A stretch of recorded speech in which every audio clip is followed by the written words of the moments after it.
Welcome to the We Are VIP podcast.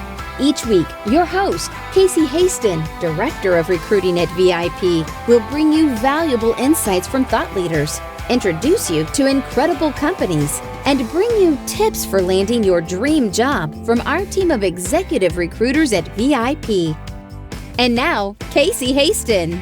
Welcome to the We Are VIP podcast, a podcast devoted to adding value to your career or candidate search, brought to you by VIP.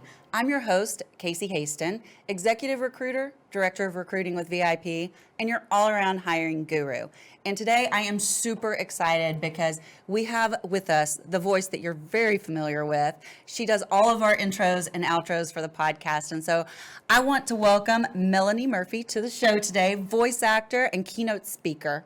Melanie delivers the right sound, high-quality audio, and quick turnaround to her voiceover clients, empowering their brand and helping them make a lasting impression. In fact, when I asked her to do our intro, I had no idea what I was asking her to do. And she was so gracious to say yes and do it. And then I was like, well, can you just do this? And she goes, just give it to your people. They'll know what to do with it. When she's not behind the microphone recording voiceovers, she works with sales teams and executives to help them fine-tune their voice image so that they communicate clearly and effectively, which you have done with my team, Melanie. Thank you for joining me today. I am so excited to have you here. Thanks. I'm really happy to be here with you. You know, it's not only that you are a voiceover image coach and that you've come in and you've helped with my team with the Lunch and Learns, but you're a pretty good friend. Thank you. That means a lot. I agree. You're my friend. I was telling someone the story earlier today, and we'll get into it a little bit more later, but for my birthday, you gave me a confetti gun. I bleed confetti. I can't believe that. If we're going to celebrate something, it probably needs confetti, glitter, and most likely champagne. Oh, most likely champagne. So, well, the funny story is, and I don't know if I've told you this, but we, and you had warned me it was loud and it made a mess. Two of my favorite things. So we were in the office one day, and one of the girls got mad at one of the partners. Not really mad, but just kind of fake mad. And so she walked in there, and she's like, "You're going to talk to me like that?" She pulled out the confetti gun and shot it. He fell out of his chair, and I was recording it the whole time. I mean, it was the best moment. The best mess, the best surprise. So, Melanie, tell us, how did you get into this career of being, and what is a voiceover image coach, whatever you do? Right. Thank you. I have whatever it is you do. You do a lot. I have two different sides of my business, if you will, okay. all in this under the same umbrella. I'm a voiceover actor, so I help companies with their commercials and their branding videos and their phones and their podcast intros and things when they need it to sound either polished or like everyday person talking, but knowing that it's got a good solid sound to it. So I get hired to do that, and I love that part. And then I also help people with their voice image, which is all of us are communicating, whether it's positive or negative, some unspoken things, and our voice image helps communicate those things. So I help people communicate all of the positive things they're really looking to put out there. I love that. And I think that I've got to remember the percentage because it's been a while since you came out and worked with the team, but you know, we're on the phones most of the time. And I know I have a big old sticker on my desk now that says "Quit saying so." One of my filler words. Did I tell you that? Yes, you did. But I knew it too because, yes. I mean, but then I started ticking it when I was on the phone, and I was just like, this is ridiculous. But I know that, you know, probably 90% of the time we live a voicemail. And I know that after your training, our return calls back increased. It was like it was ungodly. It was like 30%. It was just, and I wish I could remember the exact number. I'm sorry. I'll have to go back and do the research again. Well, 30-ish. 30-ish. It was 30-ish. Very so, but I mean, that's significant in my world. And in any sales world. If you're in sales, you have to get your call returned. Yes. Or you aren't moving forward. Exactly. You got to get people on the phone. So some of the ways to do that I have found that help people get that call returned is to slow down. We don't even realize it, especially if you're in sales. You either have a script in front of you or you have something in your head that you're like, oh, when I leave a message, I need to give you my phone number. I need to tell you the job I'm calling about, and I need to give you my name. Well, we know those pieces, but what happens is we say it so fast that not even Siri in all of her wisdom can understand what we're saying to translate it. So it's one big blur. Hi. Hi. Yeah, no. Siri picks that up fine. Yeah. Hi, I'm Melanie Murphy. I'm calling about such and such, and I was hoping you could give me a call back at blah, blah, blah, blah, blah, blah, blah. No, nobody can understand that. And here's a tip. You know your name, but if you're calling me, especially if you're a recruiter, I don't know you. So first of all, I probably don't have a reason to pick up the phone. Sorry. Right. So I'm counting on your voicemail to be able to be translated, because in this day and time, we look at the transcription to decide. Yes. So if you're talking too fast for transcription to be able to pick up your content, you're talking too fast. Starting with your name. Slow down when you say your name. I love that. And you know what? And I've never really thought about that as a reason for slowing down. Is you're right. People look at the transcription. Brilliant. Yeah. So, and you want to know who's calling you. So the very first thing you need to be able to be saying slowly is your name. And I'm probably the worst about it. I think I'm gonna call and leave you a message so you can transcribe it and tell me if it transcribes properly. I'll screenshot the transcription. You can see. We'll see I what bet you happens. get an A. Oh, you think so? I bet it's because I went through your You training. have the tips now. And I thought another interesting thing that you did in the training was you had a sheet of paper and you had one of my recruiters read to see if he was speaking too quickly. Because we already knew he did. Exactly. That's why we're like, you, go. We have a tendency, especially when we're following a script or we're really nervous, we talk faster because we're getting through the information. Right. Especially when we have a number of sales calls we have to make in a day. Yes. So I have this great video that walks you through to see how fast you actually talk. And I'm happy to make that available to your listeners. Oh, that would be if they'd like to awesome. do the little test. It's just a real easy piece where they watch me do the script and then they have the script underneath it, and you video yourself to see how fast am I actually talking. So, how come I haven't seen that? I've been holding out on you. Oh my gosh. That was going to be like for my next birthday, right? But today's the day. Today's the day I get it. Awesome. We'll make sure we get that in the show notes. Perfect. So that people can access it. So you help others sound confident and reveal competence and highlight their capability, all with voice image. How does a strengthened voice image contribute to the way you present yourself and your ability to build trust with others quickly? Sure. So we trust people that we can relate to. And if I can't understand you or you sound really unconfident, I might struggle to relate to you and then build that trust. So when I work with somebody on their voice image, we're working on their confidence, or at least sounding confident. Because I think we've all had fake it moments in life, but we have to. Because if I'm giving a presentation, my nerves may be high, but that doesn't give me an out. I still have to do it. So sounding confident is one of those ways that helps you reach over that hurdle and then build that trust that you need to, whether it's one-on-one or in front of a small group or a big presentation environment. So that's really interesting that you said that about building trust. And a lot of our clients start with a phone interview and candidates, and you had some really good tips for my recruiters for when you're on the phone. So, you know, what are some tips you could give us to help us coach those candidates who are doing the first initial phone interview? What can they do to sound confident? And recognizing they probably will have a little bit of nerves going on. Maybe even just encouraging them to do some basic breathing. Because when we get enough air, that supports our voice. And when our voice has enough air to be supported, it sounds more confident. So the first one would be sound confident by getting enough air. The second one would be, it's so simple. And I even feel silly like acknowledging it. Like here's a tip of all tips, a secret tip. It's not that secretive. End on a down note.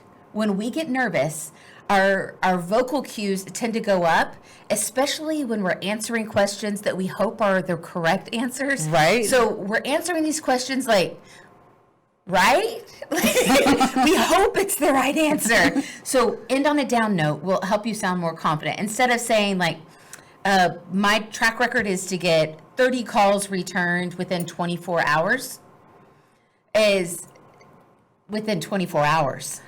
Is going to automatically sell that it's like he believes what he's saying. Yep. So he's not questioning himself. Yeah. So get that breath support, end on a down note, and then take a break, take a breath. And then maybe you would agree as a recruiter, I find it really effective.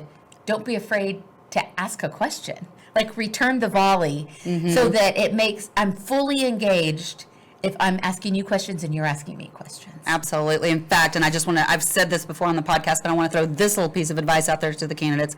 You should always have 3 to 5 questions in these 3 categories before you ever walk into an interview. And that's, you want questions about the company, you want questions about the culture, and you want questions about the position itself. And the reason you want so many is because some of those are going to be asked organically throughout the conversation, and you do not want to get to the end of the interview and not have questions. Yes, because questions equal, I've thought this through. Yes. Yeah. Absolutely. That makes sense.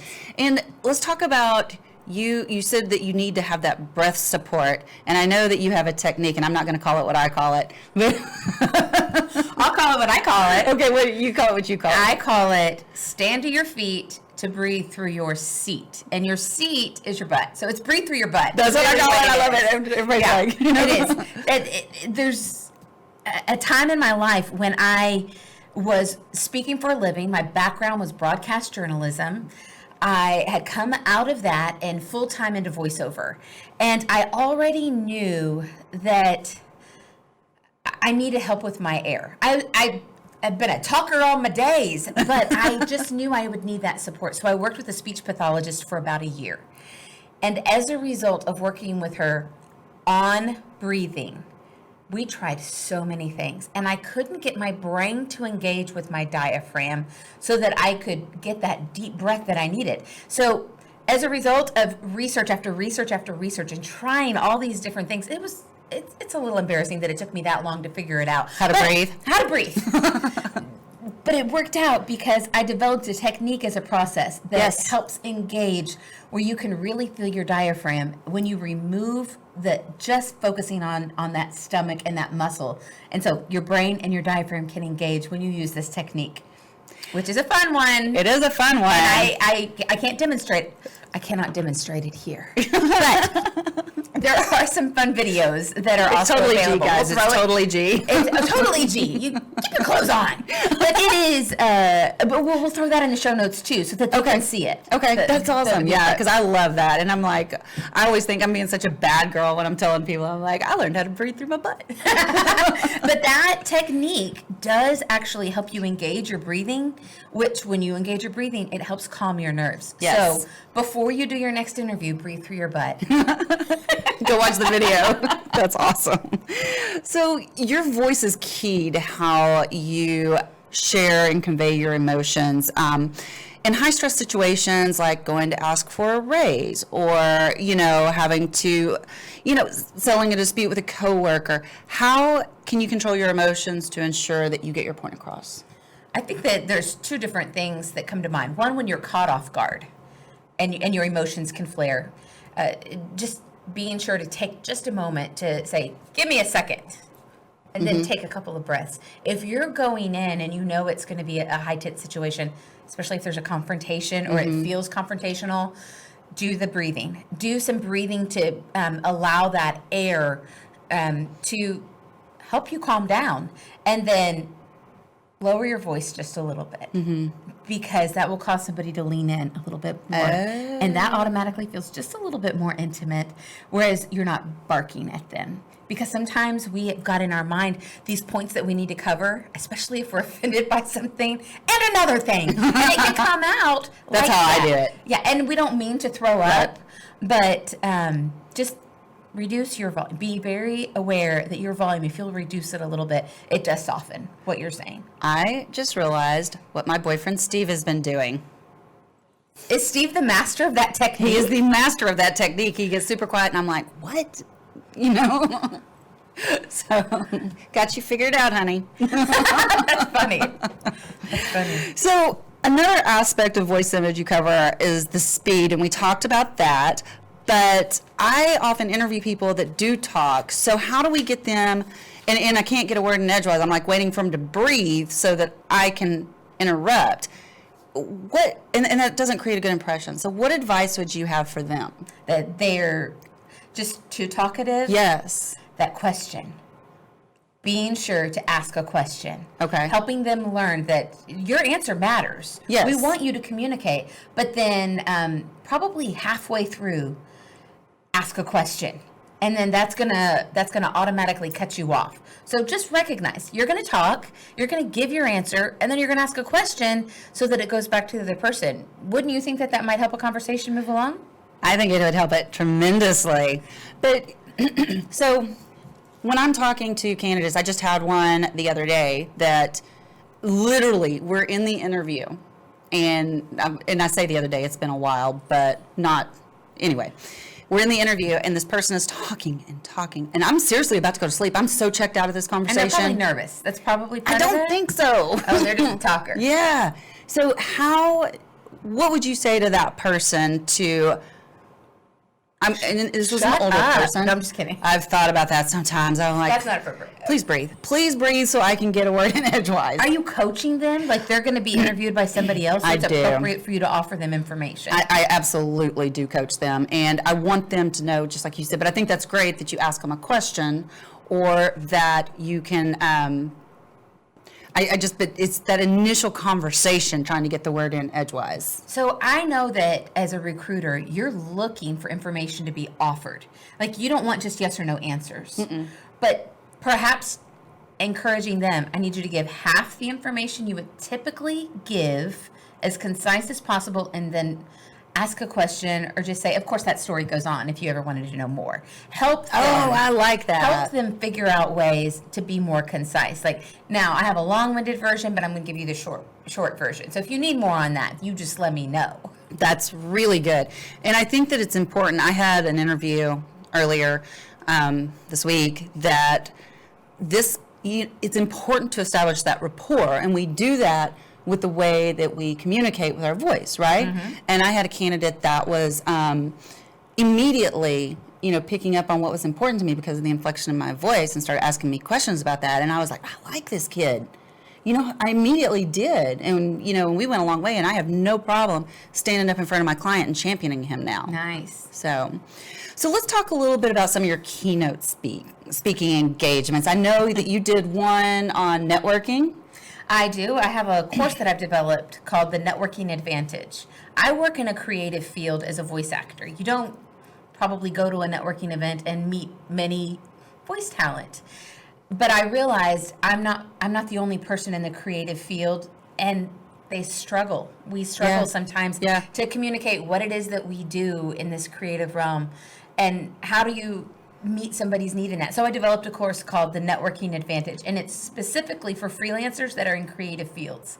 But I was able to develop that because I treaded all that ground being a creative and being in networking circles and figuring out what doesn't work. And so, yes, networking is one of the topics that I frequently get asked to speak on, not because it's necessarily my expertise. My expertise is in voice image and voiceover, but it's because I had jumped out there and did it, and then I figured out how to do it well, and people were noticing and asking. That is awesome. That is so awesome, because I know that when you were going to do that. So this is an actual course that you have?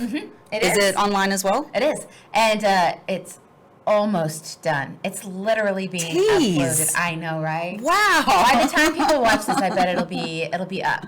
Okay. Well, we'll make sure that any labor of love is a labor. It's been laborious. So, and what is it? And worth it. So, and how long, like the intro that you did for us, how long does something like that take you to create? Well, it depends is the answer, because you might remember when you requested the intro, I gave you a couple of different variations at the beginning. Correct. And you said, I just need one. What is this? I did not understand. I know. I wanted to help you understand. And so I said, give it to your people and they will know what to do with it.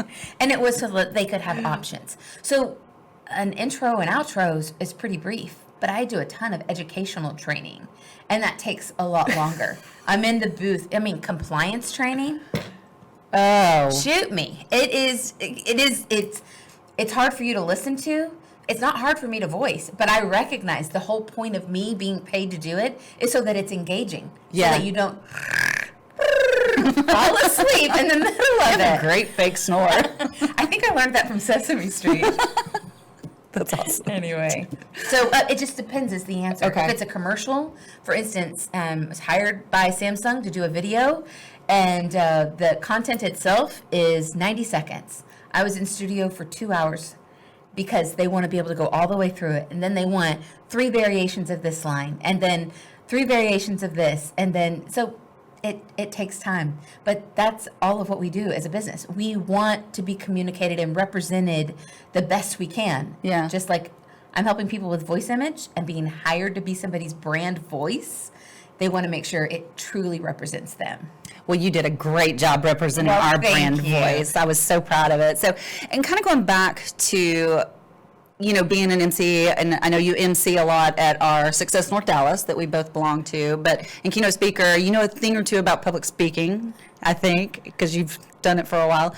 How is speaking in a public forum different from speaking to others, like on a one-on-one basis? And what changes should someone make to their voice image to ensure they communicate effectively in a public setting? So when it's you and me, like in an environment like this, my voice doesn't need to carry as much. And if we're using a microphone, it still probably doesn't need to. But I'm maybe a little less cognizant of my voice in this environment because I'm not looking to sway you. Right. I'm just looking to be conversational. Right. When you're on stage and you're presenting something, you probably are carrying a message. So it feels a little weightier. You want to make sure that you are in your best frame of mind to present it. So I would say that just the atmosphere and the tone in general is going to be a little bit different. And then remind me the question, was it like, how do we... What changes should someone make make to their voice image to ensure they communicate effectively in each? I don't even know if you need to change your voice image unless you already know you have some things you need to work on. It is putting yourself so that you're communicating your actual voice. Because when we get nervous, our throat gets tight. It's really tight right now. Sometimes our pitch will go up.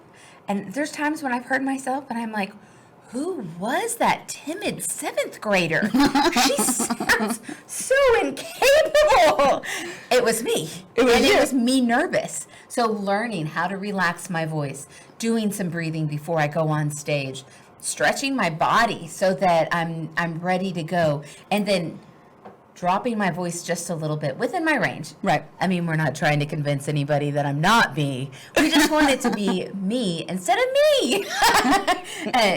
So being aware of that all of those nervous factors will affect. So right. When you're one-on-one, you're more cash. When you're on stage, you probably are a little more nervous. Yeah, and I have not had the opportunity yet to be on the big stage, addressing a lot of people, but I know that when that day comes, you're going to have to help me. I'll be there. I'm your girl. I know you are. So let's go back to the confetti moments again. And, the place in our lives where we have set and met a goal in our life, that's what you call it. How important is it to regularly set and assess goals in order to succeed? And what is one goal you are working towards right now? Oh my gosh, that felt like a lot of personal information right there. Oh, come on. Okay, so confetti moments came out of looking around in my life and seeing very successful people meet something and then keep moving. And I realized I was doing the same thing. I'd say check mark, and then I'd say what's next? What's next on my list? Yep. And I wasn't taking those moments that took some of them years to get to, and honoring them. So confetti moments are those things that they're the big daddy things you worked for. They took time, energy, money, sacrifice, and now that you're there, you need to stop and acknowledge them. So that's where confetti moments came from. Love it. And then I think probably one of my next confetti moments is, the publication of The Networking Advantage. That's awesome. I'm working on a book that's The Voice Advantage. And there's Love a course it. that goes with that as well. And both of those things, those 3 areas are a long time coming. They weren't just like, you know what, I'm going to write a book. Let me get a pen. They took time and energy, and they're a reflection of what I've invested in. So those will definitely be celebration moments for sure. So the book, this is the book you've been telling me about that you've been alluding to? Yeah, yes, it's coming. It's coming, right? All good things, they take time. So how far along on the book are you? I have 2 versions of the book. Here's the problem. Finished? No, that's cute. Oh. That would be great. No. The first one is a tip book. Okay. Because there's some things, I mean, we just need to be able to digest quickly tips to help us to have the advantage with our voice. And the other one is more research-based. Okay. So the first one will be the tip book, and that should be out in the summer. Awesome. And then the other one, I don't want to put a deadline on it because I don't like being a liar. At least you're honest. Okay, well, we have gotten to the fun part. Not that this hasn't been fun all along, but I love these last questions that we ask our VIP questions. So, are you ready? I'm ready. Okay. If you were chosen to be one of the first colonists on Mars, what 3 things or people would you take with you? I would take Andrew Murphy. He's my husband. Yeah, you got to take him. Well, not just because he's good looking and he's pretty cute. I like his. He is wildly handy. So I am confident whatever we could encounter, his problem-solving abilities would help us navigate easier. So him, and then I'm torn between pizza and cheeseburgers. Gosh, we'll go with pizza. I feel like pizza it is. Comfort food. And then I'm a third one, a person or a thing. Person or a thing. You don't have any cats or dogs. No, so nope. I got no attachments there. My bed? Okay. It was torn between my bed and Ellen DeGeneres. Sorry, Ellen. Oh, she would have been fun. She's so fun. Yeah. Okay. I'd like to amend my answer to be Ellen, and she's thrilled to come with me. She can hardly wait. We should get her on the show and see what she thinks about it. Yeah, that she almost lost out to my bed. Right? That's hilarious. Okay, what is one thing you do each morning to set your day up for success? I brush my teeth. That's winning. That's winning. But I would say what leads me to success is I try to have a stop down before my day even really starts, where I read scripture. I get intentional about like what am I asking for in the day in life, and then I pray. And those are just and I don't take a long time on it, but I do them every morning. That is awesome. I love it. And you know, I'm going to tell you that your answer doesn't surprise me because the most successful people that I've interviewed all have some sort of morning quiet ritual, whether it's meditation, prayer, scripture reading, it's something of that nature. Intention. Yeah. They're focused. Yeah. All right, so our final question. Okay. If your life's work was being summarized in a news article, what would the headline be? It would read, Ooh, get ready. above the fold, more than a voice. From childhood chatterbox to corporate communicator, Melanie helped brands and professionals improve their voice image. Including me. So how do people get in touch with you, Melanie? You're welcome to jump on my website, MelanieMurphyVO.com. You'll hear samples of work and see companies I've had the opportunity to work with. And then on the other side of my business, MelanieMurphySpeaks.com. You'll find me there as well. That's where your keynotes, that's where they can book you as a keynote speaker and MC or whatever. Yep. Reach out on either of those sites. I'd love to connect with you. That is so awesome. You know what? This has been so much fun, and I am so thankful that you said yes to coming on the podcast, especially. I'm thankful you said yes to doing the intro and the outro, and I'm thankful that you are my friend, and I'm thankful that you're here sharing so many tips and tricks and your wisdom on having a confident voice. So I just have one last thing to say to you, Miss Murphy. You are a VIP. Aw, thanks. I feel it. And that's a wrap for today. Join us next week here on the We Are VIP podcast. We'd love to know how we can help you be a VIP. To find out more, log on to wearevip.com.